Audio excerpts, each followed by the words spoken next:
Beebipalavik. Tere tulemast kuulama Õhtulehe podcasti Beebipalavik. Mina olen saatejuht Katariina Toomemets ja täna on mul külas Õhtulehe endine ajakirjanik ja minu hea sõbranna Helen, kellega me räägime Inglismaal sünnitamisest. Tere, Helen! Joo, on rõõm olla siin. No Helen, räägi alustuseks sellest, et kuidas läks siis nii, et tee sind Õhtulehe toimetusest minema Inglismaale viis? No kui pikk jutt võtta kokku üsna lühidalt, siis ütleme nii, et umbes paar aastat tagasi oli mul elus selline periood, kus mul oli tahtmine ja võimalus minna mõneks ajaks Inglismaale nii 3 kuuks. Toona mul mingit plaani sinna päriselt kolida ei olnud, sest et esiteks nagu ütleme Brexit, eks ole, on ju, ja kõik, aga no lihtsalt hängima, chillima. No nagu identiteedikriisis inimesed ikka, on ju, aga juhtus nagu see, mis ühtpidi nagu on väga ilus ja väga tore, teistpidi oli toona korralik peavalu nagu just administratiivses mõttes, et kui sul tekib sinna partner, siis on ühel hetkel vaja ära otsustada, et kas jätkata koos või jätkata eraldi. Sellepärast, et sellist nagu me olime, kui ma tagasi Eestisse tulin, siis meil oli selline long distance relationship, aga näiteks Inglismaal mina sain toona viisavabalt viibida ainult 6 kuud, ega ta palju rohkem Eestis ka poleks saanud. Seega tuli ära otsustada, et kas kolida või minna laiali. Ja meie otsustasime, et ajame 5 asjad korda ja mina kolin Inglismaale ja niimoodi ma sinna kolisingi, jah, armastuse nimel. No kuidas siis te jõudsite selleni, et nüüd Inglismaal hakata peret looma? See tundus nagu minu jaoks, see oli esiteks teadlik valik, et mina teadsin, et kas nüüd või mitte kunagi, sellepärast, et mul ei ole olnud ka endal rasedaks jäämine kuigi lihtne. 30 hakkas peale tiksuma ja mina tegelikult väga olen alati tahtnud emaks saada. Seega tundus niimoodi, et pigem hakata proovima, kui et oodata mingi teadmatu aeg ja siis olla pettunud, et see võib-olla kohe ei õnnestugi, aga no põhimõtteliselt õnnestus väga ruttu. Ja. Mis tunne oli, kui 2 trippu vastu vaatas? No umbes siuke tunne oligi, et ega väga kohale ei jõudnud, aga kuna hirm oli ka, sellepärast, et kui eelnevalt on olnud ka näiteks katkemisi, siis on siuke nagu ärevus, et ühtpidi ei julgegi nagu loota võib-olla nagu seda kõige paremat, et kogu aeg on siuke ärevus ja hirm. Aga no ikka äge. Muidugi, nagu Inglismaal olles, ma sain need 2 triipu sellisel ajal, et mul oli see siuke ajutine viisa oli lõppemas, mille ajal mul siukest tervisekindlustus kui siukest ei olnudki ja mul tuli see aeg siis, kus ma pidin uut viisat hakkama taotlema. Et siis oli natukene selline närvide mäng, et mul oli siis siuke segadus tervisekindlustusega ja rasedana arvele võtmisega, aga kõik läks ideaalselt, et ma sain oma viisaotsused kiirelt, pidi peale muidugi maksma selle eest, on ju, sest mul oli kiire, aga ühesõnaga, jah, võib-olla natukene niisugust admin-stressi natukene rohkem kui keskmiselt kellelgi, kes rasedaks jääb, eks ole, on ju, et niisugust asjaajamist.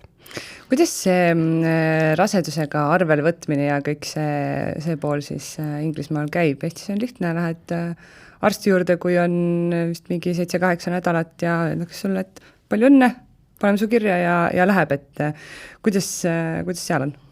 Selles mõttes sarnane, et sa pead oma siis selle perearsti keskusega ühendust võtma, veebis pidin täitma vormi, et ma olen rase, võtke mind arvele ja siis nad ühel hetkel võtavad sinuga ühendust, ma eeldan, et Eestis kindlasti see protsess on kiirem.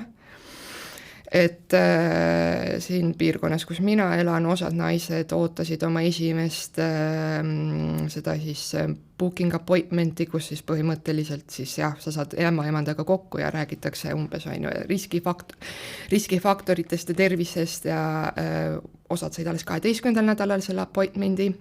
12.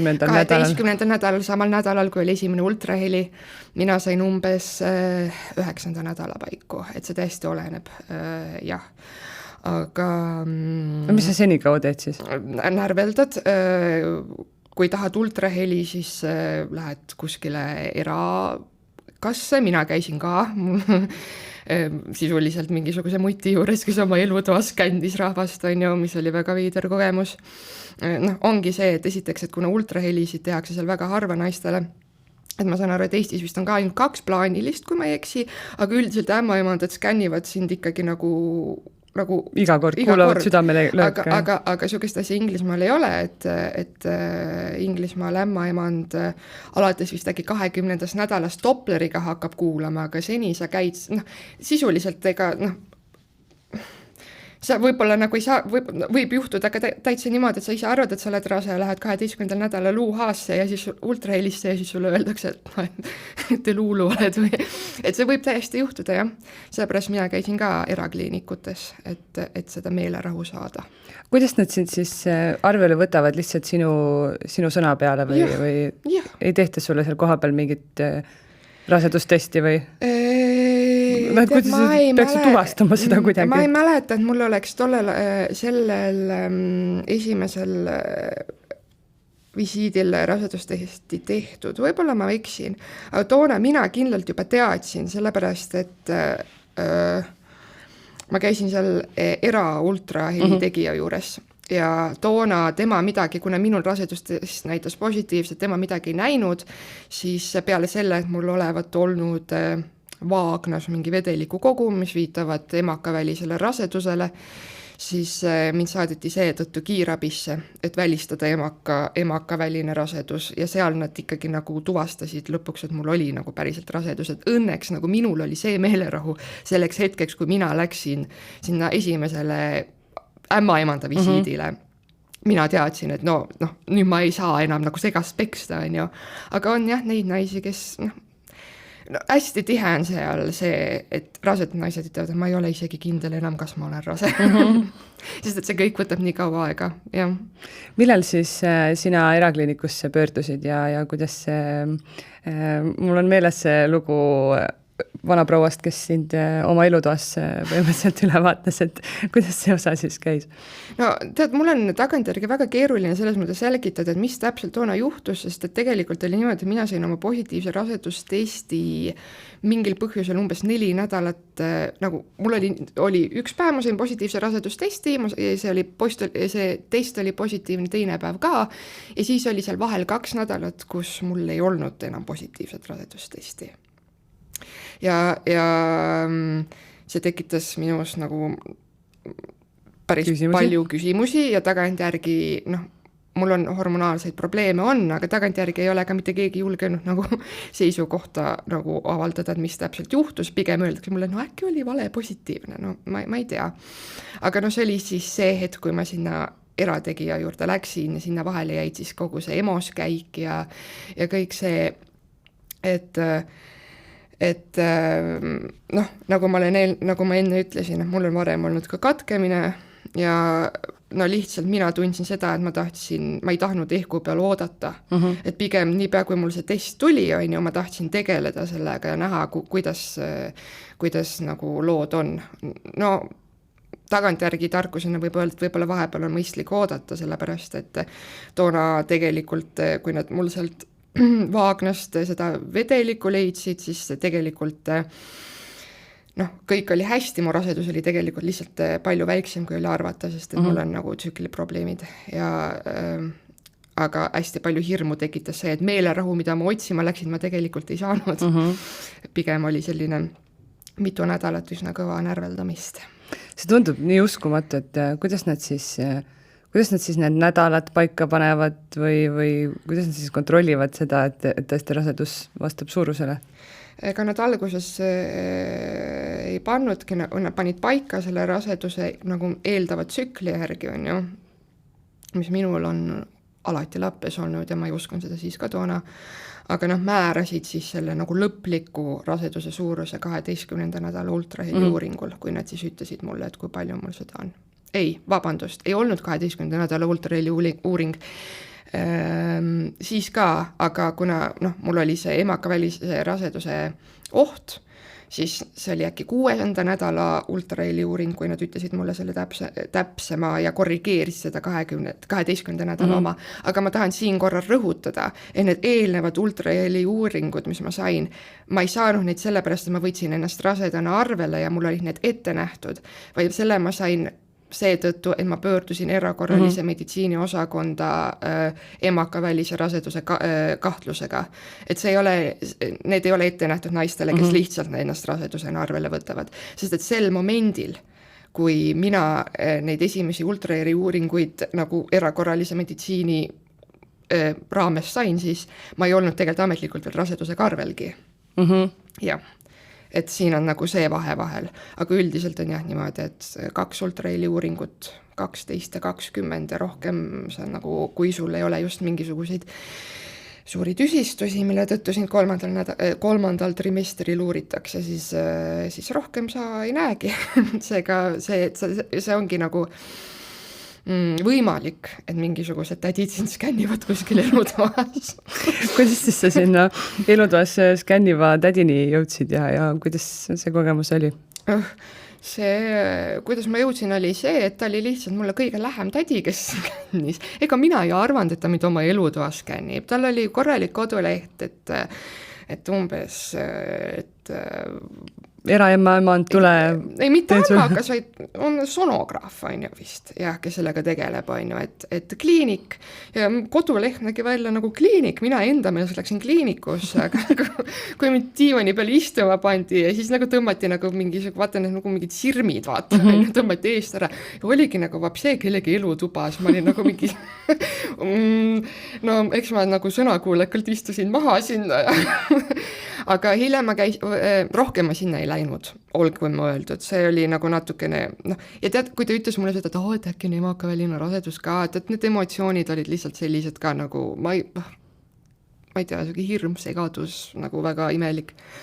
Aga hiljem alates 2. trimestrist ma käisin nagu ikkagi päris kliinikus, ma maksin selle eest, et siis natuke rohkem ja tegin eeltööd. No tead, ma ütlen ausalt ka, et ma olin alguses võib-olla natukene rumal, sest ega ma ei osanud arvata, mina oma peas mõtlesin, et miks keegi peaks nagu, et see on kliinik, ma tõesti nagu ma ei osanud midagi sellist arvata.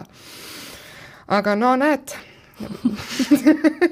tõesti väga kummaline kogemus ja ma ei tea, ütlen ka, et kui keegi Inglismaal tahab minna, siis no ma ei tea, tee natukene eeltööd, ja ma ei lugenud kuskilt arvustustest ka välja nagu sellist asja, aga teistpidi on ka nagu võib-olla nagu siuke optsioon, et ma olen ise nagu võib-olla pirtsakas. No ma ei kujutaks ka ette, et ma olen kellegi elutuppa lööd seal võib-olla jalad laiali ja... No kohe kindlasti jalad laiali. Selles mõttes, et ta ikkagi pidi seestpoolt inspekteerima, kui rasedus on päris alguses. Et no kummaline, aga kui häda on käes, no siis sa teed seda ka kuskil elutoas, nagu näha. Peasi, et tehtud saab. No jah, okei, no ma teist korda ma vist ei teeks, aga jah. Kuidas seal siis see riiklik nii-öelda raseduse jälgimine käib, et mida see ämmaemand siis sinuga pihta seal hakkab terve see 9 kuud? Et Eestis käid ikka ju pissiproove andmas ja aga ütle mulle vastu, et kui tihti neid teie käite ämmaemande juures? Ma ei mäleta, äkki ikka mingi kord kuus käisin. No mul on nüüd natukene hägune, minu meelest ma ei käinud terve 2. trimester, oli niimoodi, et ma käisin 1 korra siis, kui oli see booking appointment, enne seda 12. nädala skänni või selle paiku, siis terve 2. trimester sind sisuliselt, sul asja sinna ei olnud, ja siis 3. trimestri paiku hakkasid nagu tihedamini käima ja see nägi välja üsna nagu eventless, selles mõttes, et läksid kohale oma pissiprooviga ja nad mõõtsid sealt siis seda proteiini hulka ja siis vererõhku mõõtsid, katsusid kõhtu, alates siis mingist kas 20. nädalast oli see 16, oleneb ka nagu ühesõnaga nad hakkavad mingi Doppleriga siis nagu südametööd. Aga selle Doppleriga on ka niimoodi, et mõnikord nad leiavad selle südametöö, mõnikord mitte. Ja enam-vähem kõik. carbon monoxide, no ühesõnaga nagu mingisse torusse pidid puhuma ka, mis siis nagu põhimõtteliselt kopsumahtu? ja et ja see oligi kõik, nagu käbi saigi läbi nagu läksid sinna, ootasid mingi seal järjekorra või nagu seal ooteruumis mingisugune pool tund kuni tund aega pärast nagu seda oma seda õiget aega ja sa läksid sisse ja 10 minutiga oli tehtud ja said teada, et no väga midagi ei saa teada et nii ta oli, jah. Aga sellist, no nagu Eestis tehakse igasuguseid Oscar testid ja mõnikord nüüd Niptify testid, et välistada igasuguseid geenirikkeid ja selliseid asju. See Oscar test oli see kuklavoldi test. Seda tehti mulle, jah. Samal korral, kui ma läksin siis selle 12. nädala ultraheliuuringule, siis tehti see ära. See teine, see Niptify. No seda nad teevad... Seda nad teevad siis, kui on mingi kahtlus, et seda minul ei tehtud. Mis on küll, võib-olla ma ütleks nagu selle kohaliku tervishoiusüsteemi kiituseks on see, et nad monitoorivad väga palju sinu vaimset tervist. Minul on diagnoositud obsessiivkompulsiivne häire, millest see suhtuti terve raseduse jooksul väga tõsiselt niimoodi, et mulle korraldati teraapia ilma igasuguse ootejärjekorrata sisuliselt ja see teraapia kestab ka pärast sünnitust. Nii et see on nagu üks väga positiivne asi, et nad seda vaimset tervist ikkagi väärtustavad ja iga kord nad küsisid ikkagi ka, kui ma käisin ja küsisid ka seda näiteks väga tavaline ja ütleme normaalne on see, et kaaslane tuleb sinuga ämmaemanda nendele vastuvõttudele kaasa ja kõikidele vastuvõttudele. Kui ei tule, siis pigem on umbes nii, et no, kas täna ei saanudki tulla või? Et siis nad leiavad selle umbes, et no, et tule anna uriiniproov ja tuleb saatma ja siis ta küsib umbes, et ega te ei kannata lähisuhtevägivallal või nagu sellised väga olulised küsimused, mida tegelikult on vaja küsida sellises olukorras, et mulle tundus, et seda nad väärtustasid, mis on hea. Kas see oli siis niimoodi, et nad ise küsisid, et kas sul on midagi või tuli see kuskilt epikriisist välja ja need ise kohe pakkusid teraapiat? Mulle tundub epikriisist. Nad küsisid mult vaimse tervise kohta ja siis ma niimoodi ütlesin ja siis nad pakkusid mulle selle võimaluse, et ma saan siis teraapiasse eelisjärjekorras. Ja teine asi on ka see, et nad pakuvad ka lapse isale teraapiat, kui on vajadus, mis on väga hea. Kuidas soo teadasaamine seal mail käib? Mina käisin erakliinikus sugu teada saamas sellepärast, et ma tean seda, et sellel 20 nädala looteanatoomia ultraheliuuringul sõltub enam-vähem sellest uuringu tegijast endast, et nad ei pea sulle seda sugu ütlema, nad võivad sulle seda sugu ütelda. Et ja see on suht hiline, et see kliinik, mis ei olnud elutoas, pakkus seda varajast teada saamist vist juba 14. nädalast. Et me olime kannatamatud ja käisime. Aga eks paljud saavad ikkagi 20. nädalal teada, aga sellega natukene see ka, et kui ta 20. nädalal mingil põhjusel ei näita, ja sulle rohkem ei ole neid ultraheliuuringuid ette nähtud, siis no ma ei tea, oma assi vaata, kuidas teada saada, on ju. Et ütleme nii, et nendel erategijatel leiba jätkub. Et ikkagi see on kenasti selles riiklikus kavas sees, aga põhimõtteliselt oleneb, kas tegija viitsib vaadata. No põhimõtteliselt, jah. No üldiselt britid on sõbralikud ja vastutulelikud, eks nad üldiselt ikka, aga teevad ära. No kas sa sinna koolides uurisid ka ette selle sünnitamise, seal rasestumise kohta või oli ikka nii, et 2 triipu tuli hakkasid otsast avastama? Ikka hakkasin otsast avastama, ma täpselt nii palju teadsin, et umbes, et enne kui mul viisa käes, see suur viisa, mis mul lubab UK-s nagu päris elu elada, et enne kui mul see käes ei ole mõtet, sellepärast, et siis maksad umbes 8000 naela kogu selle tralli eest. See ma olin nagu mingi jumala eest. Aga muidu nagu mitte, ma mul oli siuke tunne, et üks asi korraga. Milline see sünnituseks ettevalmistav ja lapsevanemaks ettevalmistamine seal oli, et no Eestis meil on ju perekoolid, igasugused, noh, sa saad mingeid asju saad tasuta, mingeid asju saad raha eest, eks ju, et ikkagi valikut on ja noh, vali, kelle juurde tahad minna, hüpnosünnitused ja kõik asjad, igasugused koolitused, et kuidas seal on, kas seal on mingid asjad ette nähtud, pead ise otsima, ei ole üldse?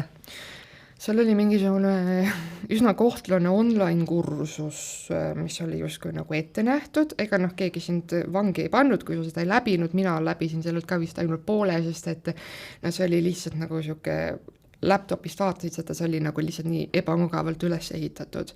Aga samas nagu noh, oluline on ju, sa saad lugeda, otsida sealt mingeid asju, aga see vald siis või, kus ma elan, et nemad korraldasid nagu tasuta beebikoole või ettevalmistavaid, vanemluseks ettevalmistuvaid loenguid, vist oli 4 loengut, kus me kaaslasega käisime siis, mis olid nagu natukene nagu haaravamad ja see oli täiesti tasuta ja no muidugi noh, neid koolitusi ja tegijaid on nagu väga palju. Aga ma ei tea, ma kuidagi tundsin seda, et võib-olla kui ma tagantjärgi mõtlen, siis võib-olla oleks nagu pidanud ennast natukene rohkem äkki kurssi viima imetamise teemal, et nagu mingit siukest sisu juurde ostma, aga nagu üldiselt mulle tundus, et sellest tasuta loengute sarjast, kus ma käisin, nagu täiesti viisas, et seal kaeti mäletan, et üks loeng oli ämmaemandaga, kes rääkis, kuidas see sünnitus on ja värkis sai küsida kohaliku haigla kohta, minu meelest väga cool. Siis räägiti suhetest, siis oli mingi, kus nukul vahetasime mähet ja umbes nagu, ma ei tea, imiteerisime, et me vannitame teda ja mingi siuke teema, et noh, et minul on nagu õdesid endi ja õelapsi ja et ma olen neid asju nagu teinud, on ju, aga näiteks minu partner, kellel esimest korda hoidiski meie titte, on ju, oli siuke asi väga oluline ja väga hea, et sai tasuta teha. Mina küll sain sealt midagi, tema ka. Kui Keit Pentuse teine laps sündis, ta elas siis Luksemburgis, siis, või ta juba, kui Keit Pentus rase oli, siis ta oli jälgimisel Eestis ja lendas kogu aeg Eesti vahet ja sünnitas ka Eestis. Oli sul võib-olla ka mõte, et teeks seda kõike Eestis, sest noh, ikkagi oma kodumaa väga kaua sa ei olnud veel ära olnud, tead kõike, keel on õige, riik on turvaline, kõik on turvaline või ei olnud üldse sellist mõtet? Tead, sellega on nii, et tegelikult riiklik ravikindlustus saab sul olla siis emmas või kummas riigis, selles mõttes, et selles riigis, kus sa oled resident.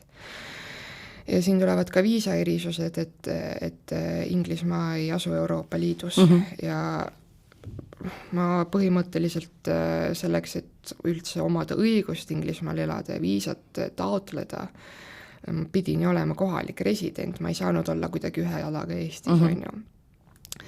Et muidugi mul oleks olnud võib-olla lihtsam, no lihtsam oleks võib-olla olnud mul lihtsalt Eestis seda kõike kogeda, aga meie otsus oli see, et meie kodu oli juba Inglismaal ja mult on seda nii palju küsitud, aga ühtpidi on nagu jah see, et ma ei oleks saanud 2 kindlustust, esiteks ma olin Inglismaal viisat taoteldes väga palju raha maksnud ja pluss ka tervisekindlustuse eest maksnud, tervisekindlustus ise oli umbes 3000 eurot.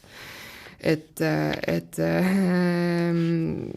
see oleks nagu Eestisse tulles oleks olnud põhimõtteliselt vastu taevast ju visatud ja teine asi on ka nagu see, et ma ei kujuta ette, et kui mul on kodu on Inglismaal ja ma sünnitan Eestis, siis nagu kuidas ma selle titega nagu siis nagu hiljem ma pean talle siis passi taotlema on ju ja kuidas see kõik, et ei, et see oleks olnud ikkagi natukene overwhelming, et ikka Inglismaal, see on meie kodu, et siin on minu sünnikodu, aga sinna ma olen rajanud kodu ja ei olnud mõtet pendeldada. No ja pealegi Manchesterist, mina olen Põhja-Inglismaal, ei tule isegi ühtegi otselendu Tallinnast.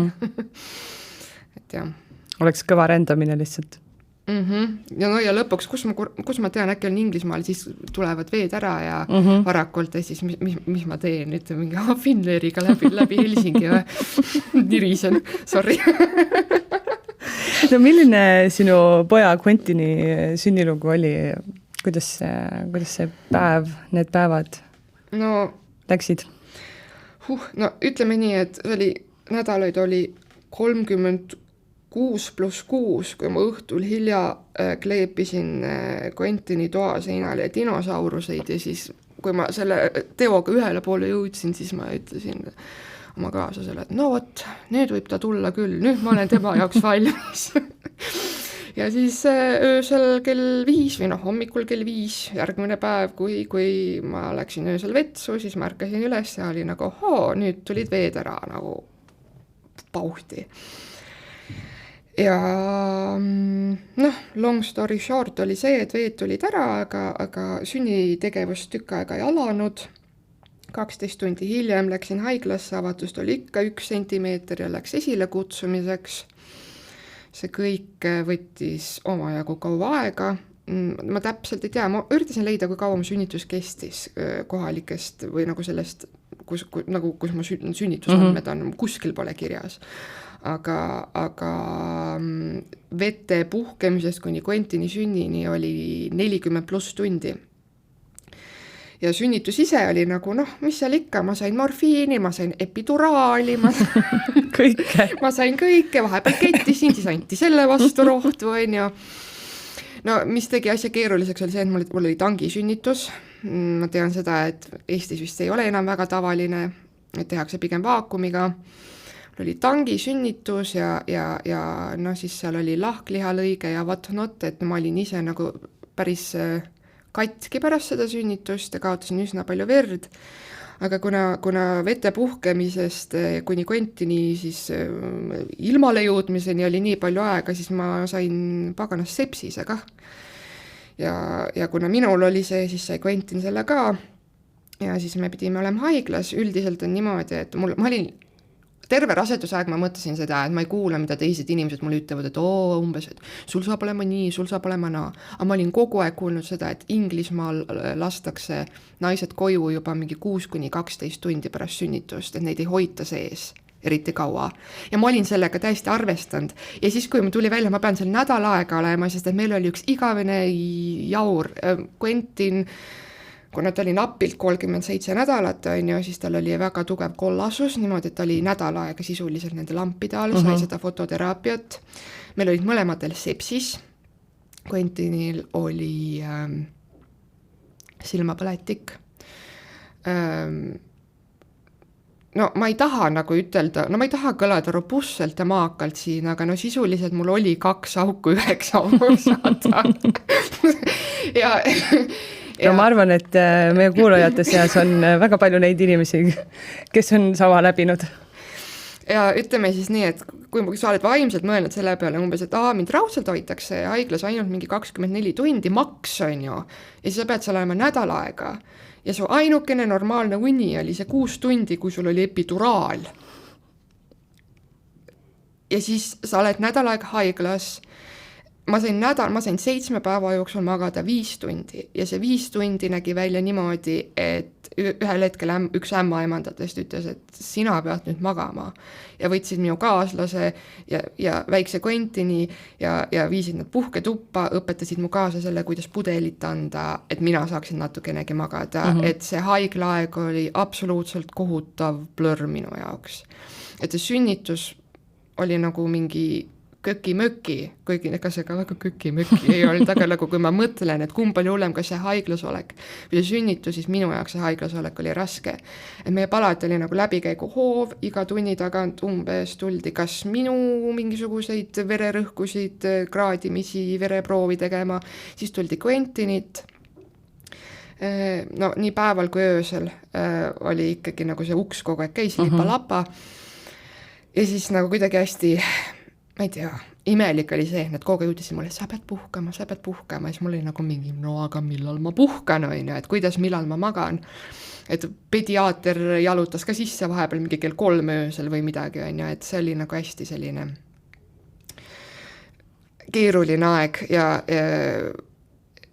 ja samas teisest küljest tore ju, et nii hästi, noh, et kogu aeg hoitakse silma peal, eks ju, igasugusele asjale, et kohe saadakse nagu absoluutselt, et mul ei ole selles osas küll nagu ühtegi etteheidet neile, pigem lihtsalt oli, ma räägingi sellest võib-olla sellisest vaimsest ettevalmistusest, seda enam, et mul oli väga tervislik rasedus üleüldiselt, mul oli minimaalselt vaevusi, ma käisin veel jõusaalis 5 päeva enne sünnitust. Iga kord, kui ma tulin ämmaemanda juures, mulle öeldi, et kõik on hästi, kõik on hästi, seega ma olin kuidagi nagu nii arvestanud sellega, et mis see sünnituski siis ära ei ole, on ju. Aga noh, ikka oli, ja no see hormonaalne muutus ilmselt ka, et ikkagi see, et no mul oli ikka väga tugev baby blues, eriti seal haiglas ja selle magamatuse najal ja kõik. Ämmaemandad olid väga sõbralikud, väga toredad, ma ei tea, minul oli kogu aeg mingi mental breakdown seal ja ma nutsin ja kõik, on ju, aga nad olid väga-väga armsad. Aga noh, jah, lihtsalt objektiivses mõttes jumal tänatud, et nad said meid ka sees hoida muidugi, on ju. Et kui arvestades seda, et neil on umbes nii, et üks sisse, teine välja, on ju, et nad võitsid seda asja tõsiselt muidugi, aga noh, see oli pigem nagu selline minu enda nagu, noh, vaata, tegelikult on see ka, et ma ei taha kõlada kuidagi isekalt ja ma arvan, et ma ei olegi, aga vaata, raseduse ajal on nagu see, et sa kannad seda last ja siis kõikidel on nii, et sa pead puhkama ja kui sinu heaolu on siuke ees ja taga ja siis sa sünnitad ära ja siis sul on see väike titt seal ja sa ise tunned ennast tegelikult nagu ülihalvasti, aga nagu sa pead ikkagi nagu, noh, sel hetkel ei loe enam see, mis sina oled. Ja kui sa oled kogu aeg kuulnud, et sa oled rase, sa pead puhkama, sa pead istuma ja siis ühel hetkel sa ei saa voodistki enam püsti või nagu mingi, et sa voodist peab keegi sind püsti aitama, samal ajal sul kateeder ripub, on ju, küljes, on ju, aga sa ikka pead nagu selle pisikese inimese jaoks olema olemas ja asi ei ole selles, et ma ei tahaks olla, aga nagu siis sel momendil see kontrast on kuidagi nii suur ja nagu kõik, mis selle sünnitusega kaasa tuleb, minu jaoks oli see keeruline, need esimesed 7 päeva just eriti. Ja pärast seda on ju ka see, et kõik tulevad, oi kui nunnu beebi ja kuidas lapsel läheb, aga väga paljud ei küsi, kuidas sinul läheb. Jah, või umbes, et peaasi on see, et lapsega on kõik korras. No aga jaa, muidugi on nagu see peaasi, aga umbes, et no, siis nagu võibki tekkida selline tunne nagu, et okei, lapsega on korras, aga ma võin maha kärvata seal kõrval, vaata või nii. Ja teine asi, mis tegelikult hästi mind mõjutas kuidagi, oli see, et sünnituse ajal oli nagu super, mul oli kogu aeg keegi juures, mis Inglismaal on suhteliselt haruldane. Mul oli terve aeg, niipea kui mul oli tuhud hakkasid, mul oli nagu nad vahetustega istusid minu juures, kogu aeg keegi minu juures ei lahkunud kordagi. Põhimõtteliselt tasuta eraämmamad? Põhimõtteliselt jaa, aga sel momendil, kui Quentin ära sündis, ma jäin vist äkki 4 tunniks üksinda. Niimoodi, et ma lihtsalt vedelesin oma vereloigus sisuliselt ja Quentin oli süles ja siis mul oli nagu mingi, et ma peaks seda vist imetama ja siis ma nagu mingi üritasin teda imetada kuidagi, on ju, mul ei tulnud see väga välja ja nagu kuidagi nagu, noh, et see oli hästi pikk aeg, mis ma olin temaga, nagu väga pikk aeg ja tagantjärgi ma mõtlen, mul oli muidugi see kell, on ju, aga ma kuidagi mõtlesin, et aga nagu mis ma neilt küsin või mis ma neid sealt üritan, nad peaksid ühel hetkel nagu tulema, et selline nagu, et nad tegid need mingid vajalikud mõõtmised ja asjad seal ära Quentinile, aga nagu ma olin seal lihtsalt nagu mingi no see tuba nägi siuke veel nagu seatapp oleks toimunud, on ju. Ma olin nagu, ma ei saanud duši alla ega midagi veel, ma olin lihtsalt, ma hoidsin seda Quentinit ja ma mõtlesin nagu, et okei, mis ma nüüd tegema pean tähti. Aga sind õmmeldi ikka kokku enne? No siis, kui nagu seda skin to skin'i tehti, siis õmmeldi, aga nagu pärast nagu seda, et nad tegid need vajalikud protseduurid ära ja jätsid kuidagi niimoodi, et ei saanudki nagu, noh, eks ma saan aru, teised tasid ka, on ju, sünnitada. Aga kuidagi hästi nagu no see oli nagu nii suur kontrast, et kogu aeg oli keegi sinu juures ja siis sa oled nagu pum, no üksi. Et mida ma nüüd siis teen, on ju? Jah, nagu imetada ka nagu ei oska, noh, üritasin kuidagi, nagu mitte kuidagi ma pusserdasin nagu, ma ei tea ära, aga nagu see oli nagu suht siuke, jah. Mees sai juures olla? Sai tooli peal istuda, jah. Et nagu mingi perepalati võimalust, kui sellist ei olnud seal üldse. Olite teistega ühes palatis?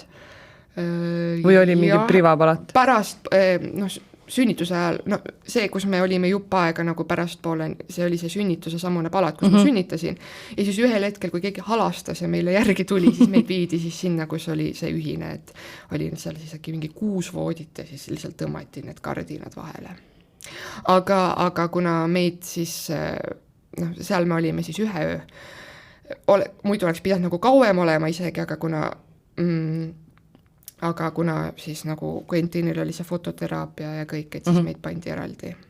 Et selles mõttes nagu, ma ei tea, joppas olid seal siis, kas kõik poodid olid täis või olid neid vähem vaheldus, kui 6? ma nägin, tead, teine asi nagu, sorry, no ei, need nagu vaheldused, oli 2 tükki olid ja siis need läksid koju ja tead, mis mind eriti närvi ajas, oli see, et need inimesed, kes sünnitasid pärast mind, läksid enne mind koju ja ma kuulsin seda, või siis nagu inimene, kes sünnitas pärast mind, mingi kalpsas tualetivahet ja niimoodi, ma olin lihtsalt mingi halastage ja aidake mind püsti et jah, aga tõesti väga, ma nägin nende pealt, et väga ruttu, see oligi nii sisse-välja, väga ruttu.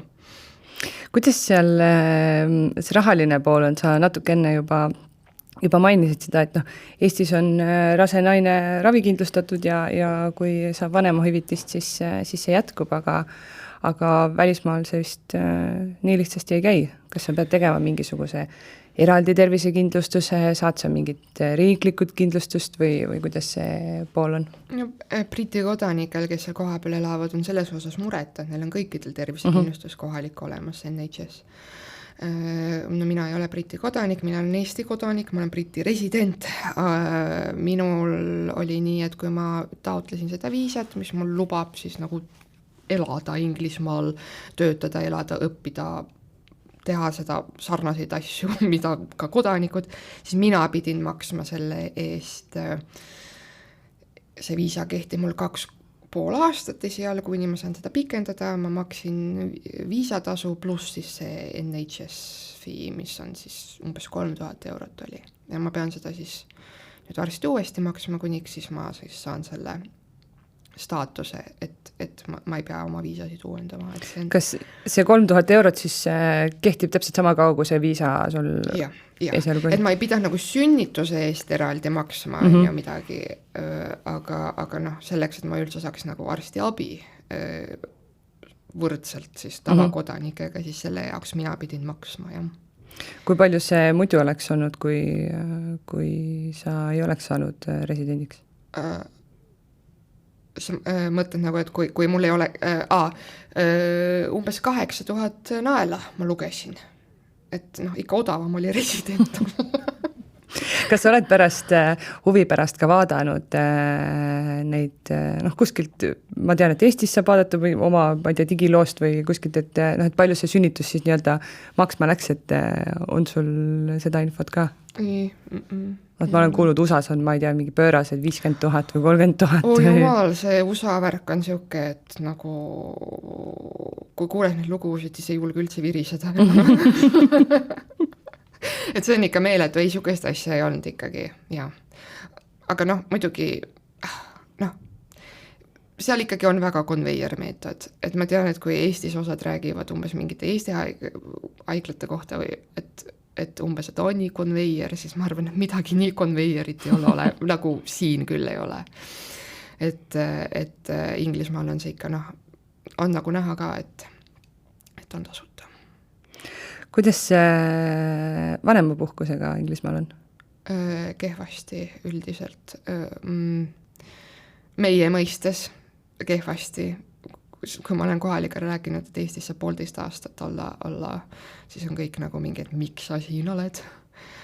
Sisuliselt on niimoodi, et see on vist aasta, mis sa saad töölt eemal olla, niimoodi, et su töökoht säilib, aga hüvitist makstakse ainult 9 kuu jagu, seega suurem osa naisi lähevad umbes 9 kuu pärast 9. kuud juba tööle tagasi ja hüvitis on ka selline, et ma ei teada kõiki neid nädalaid millal, aga mingid esimesed nädalad nad maksavad 90% palgast ja siis on nagu mingisugune nagu fikseeritud hüvitis nagu nädala kaupa, on ju.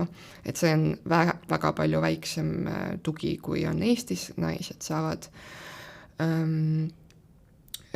Mina ei saa mitte ühestki riigist, mitte ühtegi hüvitist, aga kuna minul ja minu abikaasal on ühine ettevõte, siis ma lihtsalt, me saame palka mulle maksta, aga sisuliselt jah, kui sa oled Inglismaa kodanik, siis minu viisa järgi mul ei ole ka õigust mitte ühelegi benefitile. Ma ei usu, et ma nendeks ka kvalifitseeruks. Isegi kui ma oleks kodanik praegu, et mingid toetuseid ikkagi nagu näiteks puuduskannatavatel peredel kindlasti on. Aga Eestis samamoodi ma ei ole resident enam, aga teistpidi mul tundub, et ma olen sellega vaata kogu aeg arvestanud, et see oleks olnud nagu valus laks, kui sa nagu eeldad, et kuskilt umbes mingi raha hakkab sisse voolama, ja siis sa tead, et ei saa. Ma teadsin seda. Ja ühtpidi on nagu see ka, et ma leian nagu mingit pidi, et võib-olla ongi nagu normaalne teada, et ise tuleb nagu lapsed oma rahakoti peal selles mõttes üles kasvatada, et siis nagu mõtled läbi ka, kui palju sul neid lapsi on. Või mõtled läbi, et kui palju tal neid mänguasju ja podisid ikka vaja on. Ja, ei selles mõttes, et ei saaks öelda, et see lihtsalt, ja ma näen tegelikult seda nagu stressi noortel emadel, või emadel, mitte noortel emadel, vaid emadel üldse, et ikkagi 9 kuud sa saab nagu mõtled selle tööle tagasimineku peale.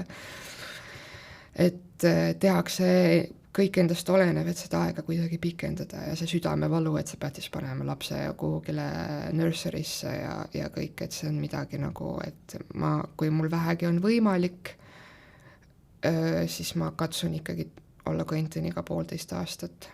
Ma ei saa välistada, võib-olla ühel hetkel ma pean ikkagi nagu minema kuskile mujale palgatööle, aga kui on võimalik, ma katsun olla, sest minu jaoks tundub see nagu nii julm kuidagi. Mõlem nagu nii lapse kui ema suunas, et see on ikka nii lühike aeg. No Pentus Rosimannus rääkis, et Luksemburgis pannakse lapsed 4-kuuselt hoidu. No võib juhtuda ma ei kujuta ette nagu. See on tõesti, see on, minu Quentin on praegu 5-kuune. Täielik äitu ju. Ma ei kujuta ette, et ma panen... Viid selle bambu lihtsalt. Jaa, aga seal juures nagu, ma tahan rõhutada see, et väga palju naised tunnevad ennast selle pärast kui süüdi. Aga absoluutselt. Täielikult, aga sul ei ole varianti. Aga sul ei olegi ju varianti. Et see on lihtsalt perede suhtes minu meelest üsna... see on nagu miski, mis meil Eestis tõesti on hästi ja mida me peaks väärtustama. Sellepärast, et ma ei tea, kui Inglismaal on ämmaemad small talk'i teinud ja umbes küsinud, et kuidas see Eestis selle süsteemiga on ja sa ütled, et 1,5 aastat saab kodus olla, makstakse ka, siis kõikidel on nagu mingi... Sa saad tegelikult 3 aastat kodus olla, aga 1,5 makstakse, eks, et see on meil väga hästi. Jah, see on väga hästi, nagu ülihästi. Kas sul residendina siis ei ole üldse selles mõttes mingit vanemahüvitise õigust? Ei ole, jah. Aga kas seal mehed saavad olla või see on rangelt emapuhkus? Ma jään otseselt vastuse võlgu, see nagu paternity leave, mis on 2 nädalat, on ju, see muidugi, aga kas nagu see, et tervet seda puhkus, ma ei tea, sest me ei kaalu, meie puhul ei tunnud see kõne alla, seega ma jään selles osas vastuse võlgu. Tõesti, ma ei hakka spekuleerima ka, ma ei tea kedagi, aga ma ei saa nagu välistada seda. No Eestis pannakse laps lasteaia järjekorda ka juba siis, kui enam-vähem laps pea välja pistab ja nimi on registreeritud. Kuidas Inglismaal sellega on? On seal pigem teemas lastehoiud, lasteaiad, mingi riiklik hoiud ja nüüd pigem on erakad. Oleneb, kuhu sa oma last panna tahad. Ja oleneb, millal sa tagasi tahad naasta, kui sa tead, et sa pead 9. kuul pärast 9. kuud tagasi tööle minema, no siis sul ei jäägi muud üle, kui hakata mega ruttu nagu seda kohta otsima, sest palju sul seal aega on, vaata, on ju. Aga valikut on üsna palju, aga selle valiku Inglismaal on need hoiutasud nagu ühed suurimad üldse. Ma ka nüüd hiljaaega vaatasin, et minul ei ole Quentin veel kuskil järjekorras, sest et ma veel ka nagu nii pea ei plaani seda panna, et võib-olla kui ta ongi 1,5 aastane, et siis hakkame mõtlema seda asja. Aga vaatasin ka neid viisid selles piirkonnas, kus mina elan ja üks nädal jääb 200-300 naela vahele nädal. Ja väga paljud pered peavad seda nagu päriselt ka kaaluma, et kas see lapse hoidupanek kaalub ära, et kas sa saad piisavalt palju palka selleks, et oleks nagu üldse mõistlik sul seda last hoidu panna ja kui palju. Et minu tuttavatest väga paljudel näiteks laps käibki hoius 2 päeval nädalas või pool päeva siis nendel, et ei ole nagu täiskohaga, sest et see on lihtsalt väga-väga kallis. Riiklikult seda mingil määral äkki oli, ma ei mäleta, kas 3 või 4 aastastel äkki vist hüvitati 15 tundi nädalas või midagi, või ei. No ühesõnaga, et midagi hüvitatakse 15 tundi, ma nüüd jään vastuse võlgu, kas oli ikka 6, ma arvan, jah, et midagi hüvitatakse. Aga noh, üldiselt on see ikkagi niisugune kallis teema. Aga kas neil ka sellised riiklikud lasteaiad on nagu meil või on kõik ikkagi puhas eravärk ja maksadki? No selles osas ma nagu riiklikud lasteaiad, sa pead siis silmas nagu neid lasteaedasid nagu... No, et kui panedki niimoodi järjekorda ja kuhu sul peab olema, noh, sa pead selle lapse sinna saama? Selles piirkonnas, kus mina elan, küll mitte. Et ikkagi kõik käibki... Ise otsid omale selle ja oma asi ja nii ongi. Aga kuidas kohtadega on, et kas on kohti selles mõttes, et või pead ikkagi vaatad 10 tükki läbi ja siis võib-olla ühes neist on üks vaba koht? Osad hoiud on populaarsemad kui teised, nagu väga palju tahet, kus on väga suur nõudlus ja samas ka nagu see hinnavärk ja kõik, et noh, tegelikult on neid kohti küll, aga noh, oleneb ja kuhu sa tahad ja mis ajal sa tahad vaata. Ja ma tunnen, et mul hetkel on see luksus, et mul on nagu see, et mul ei ole seda nagu, seda tähtaega, et ma pean selleks ajaks 4 sinna hoidu saama. Vaata, siis oleks ilmselt keeruline, jah, sest siis tekib ja järjekord, aga kui mul on enam-vähem nagu natukene aega laveerida, siis nagu, noh, eks ta on keeruline, eriti see hinnateema ka ja need hinnad ju ka kõiguvad, vaata. Ja loomulik on ju see, et igaüks tahab niisuguse parima hinna kvaliteedi suhtega hoidu. Ja kui need kohad on sellised, on ju, no siis on karta on, et see järjekord on seal ka pikem. Seega, see on niisugune metsik värk seal. Kuidas Quentinil kodakondsusega on, kui laps sünnib välismaal, kas ta saab automaatselt 2 kodakondsust või... Quentinil on topeltkodakondsus, ta on nii briti kui Eesti kodanik, seega ta on väga internatsionaalne. Ja seal vist on see siis, et kui ta täisealiseks saab, siis ta peab eks ära otsustama, kumma tätab? Praegu küll. No kes teab, äkki kunagi seadustatakse, et sa täisealisena ka 2 kodakondsust. Praegu küll, jah. Muidugi, siin tuleb see ajateeni, oleneb mis sellega ka, et peab Eestis võib-olla aega teenida, kes ta võib-olla tahab ka tulevikus aega teenida Eestis, on ju, ma ei tea. Aga jah, praegu 18 aastat on mureta, vaatab siis edasi. Mis te päevad läbi teete, on teil seal selliseid mingeid beebiringe või ma ei tea, beebigruppide emadega kohtumisi, Helen pööritab silmi natuke praegu selle peale. Sorry, on küll, on beebimassaažid ja beebi ujumised ja beebi laulmised ja beebi beebitamised ja piiba-puubatamised, kõik on olemas põhimõtteliselt. See on nagu, miks ma silmi pööritan, kõik on väga tore, väga äge, ma lihtsalt kuidagi tunnen, et nagu Inglismaal praegu on küll nagu mingi small talk on see, et kas sa juba beebiringides ka käid? No, ma ei ole veel käinud, jah, nagu peaks ilmselt käima või nagu minema ühel hetkel äkki, ma mõtlen ujumisse või midagi. Ma ei ole veel jõudnud, andke mul asu, ma ei ole suut veel minna, aga valikud iseenesest on, jah. Kuidas seal see sünnitusjärgse sellise siis kontrolli või hoolduse teema on, et sa enne ütlesid, et raseduse ajal väga palju hoiti silma peal vaimsel tervisel, et kas see on jätkunud, on seal mingi, ma ei tea, ette nähtud, et kuu aega kord nädalas käib sul keegi kodus või kuidas sa lapsega arsti juures käid või tihti? Esimene kuu või äkki esimesed 2 kuud olid üsna tihedad. oli nii, et täpselt päev, see on protokoll, et päev pärast või päev pärast seda koju saamist peab sul ämmaemand tulema koju. Meil oligi nii, me saime mingi laupäeva õhtul kell 10 saime haiglast välja ja hommikul kell 9 oli ämmaemand uksed, aga me mingi täpselt nagu haiglas on ju. Aga ämmaemand käib sul kodukülastusi tegemas, no, ta tuleb kaaluma sisuliselt põhimõtteliselt ainult teda.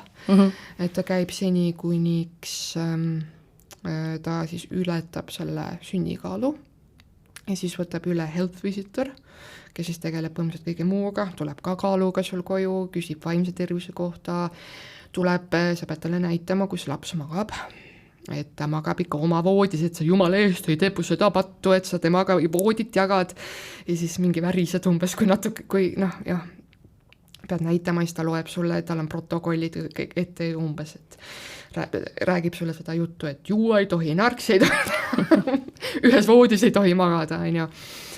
Ja vaatab, kuidas sa imetad ja kõik, ja siis mingid imetamisnõustajad helistavad sulle, aga need ei ole nagu tegelikult päris, need on mingid nagu vabatahtlikud või mingid sellised, on ju, kes sul saavad ka kodus käia. Noh, minul teraapia jätkus selles mõttes, noh, muidugi kogu aeg küsisid nii minu kui minu kaaslase käest, on ju, mingi küsimustik. Noh, et see vaimse tervise mingi küsimustik, on ju, et seda nagu, et pidevalt pakkusid umbes, et kas nagu mu kaaslane tunneb, et tal oleks vaja mingisugust vaimse tervise abi või midagi, mis nagu väga tervitatav, ülitervitatav. No siis muidugi kõik vaktsineerimised ja siis äkki meil oli 8. nädalal oli see, et me pidime temaga minema haiglasse sellisele tehnoülevaatusele. Aga kui ma nüüd ütlen sulle ausalt, siis viimased kuud meil ei ole mitte midagi olnud. Keegi pole käinud enam, keegi pole kutsunud kuskile, vaktsiinid oleme ära teinud. Varsti on kuskil märge, et ei tulda last näitama, ei tea, mis seal kodus toimub. Nad tulevad mul ukse taha, tõenäoliselt ütlevad, no näita, kus magad raudselt, magata ka kaasa ühes voodis, seepärast ei tulegi. Ei no, ma tean, et nüüd peaks see health visitor tulema äkki nüüd mingi 7. kuu paiku. Mul on tegelikult väga kahtlane tunne, et nii pikk aeg on nagu möödas olnud, et nagu... Ma just mõtlen, et Eestis käid iga kuu ju lapsega arsti juures ja kaalutakse, mõõdetakse, pannakse kõik kirja, palju juurde on võtnud. Ma ütlen nagu päris tõsiselt, sa küsisid ma käest eile, et kui palju klientin kaalub ja ma olen nagu mingi puudub värskeim data, no nii palju ma tean, kui palju me oleme temaga koos kaalu peale astunud, on ju.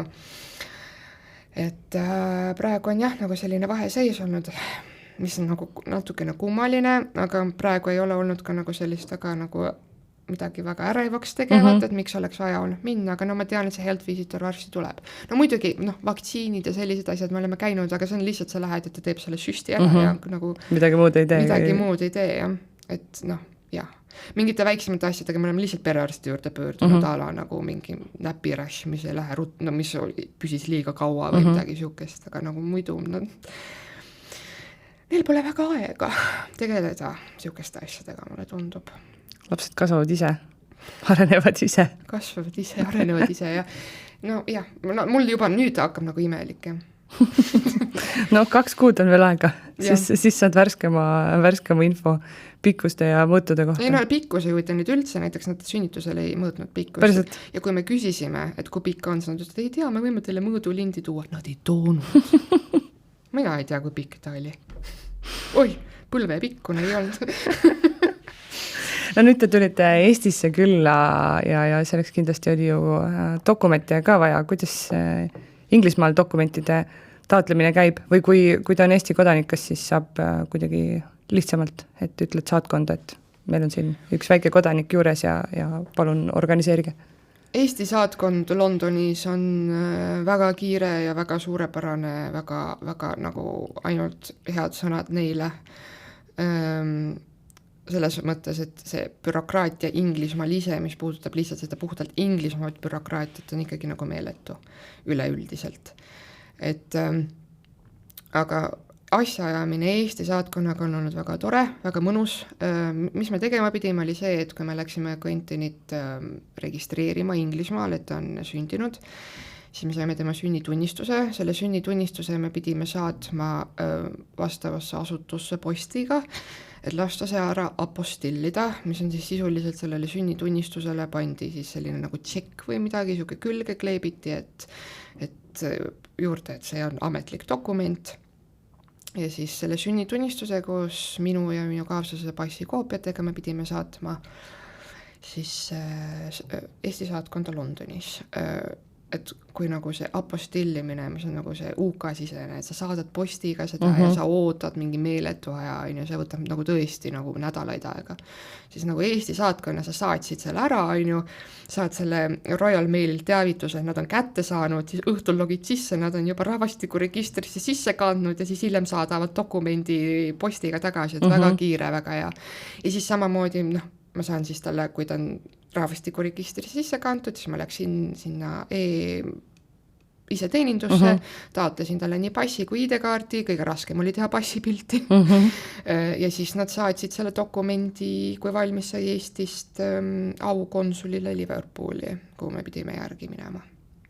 Et ajakulukas, aga tehtav.